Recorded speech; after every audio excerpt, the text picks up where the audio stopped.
Hello again. I was watching a video of Paul Rand being surrounded by protesters. It was awful. He might have been hurt, perhaps even killed, because of these angry protesters. So it's very, very bad. And he said something is going on. Yes. But I think the question that should be asked by now is, why is this happening? What facilitates this? What makes it possible? I mean, if you think about the French Revolution, what made it possible for all those in the aristocracy to have their heads chopped off? Were there no reason for that? There's a book called Capital in the 21st Century by Thomas Piketty, who has researched and found a trend.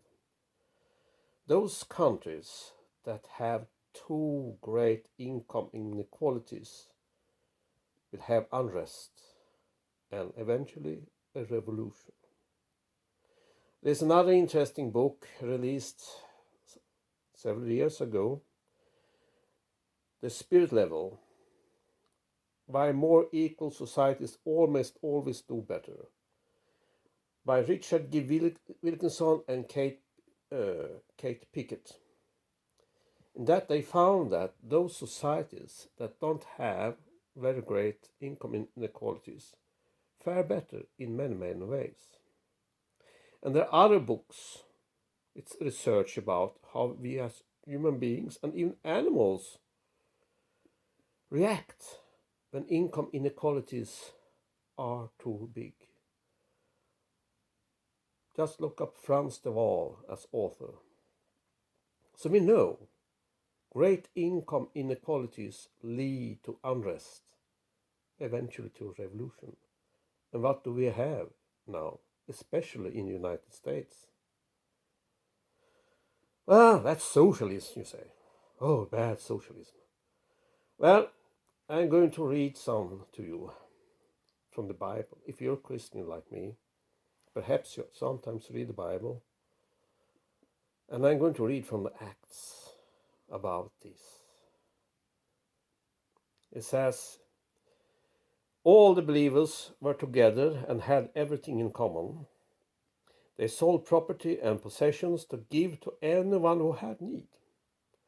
Every day they continued to meet together in the temple courts. They broke bread in their homes and ate together with glad and sincere hearts, praising God and enjoying the favor of all the people. And the Lord added to their number daily those who were being saved. Well, what did I say in the beginning here? They sold property and possessions to give to anyone who had need. And they had everything in common. No, I don't believe that's possible today. No, I don't believe it. Our hearts are too hard. But it should show us something about what is right and what is wrong.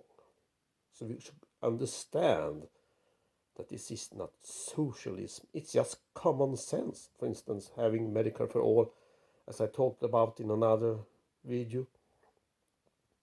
It makes it easier for companies to run their businesses. They don't have to care about Medicare for their employees. They can concentrate and focus on doing good business. And for those that are employed, well, if you get sick, that's worrisome. And if you don't know if you can get medical care, that's even more worrisome. It's very incomprehensible for Sweden or for anyone in the rest of the world where we have this modern industrialized nations to understand how you can be without Medicare for all. And as I pointed out in that video, if Trump said he would do something like that, he would win a lot of votes. Or about this from Mark.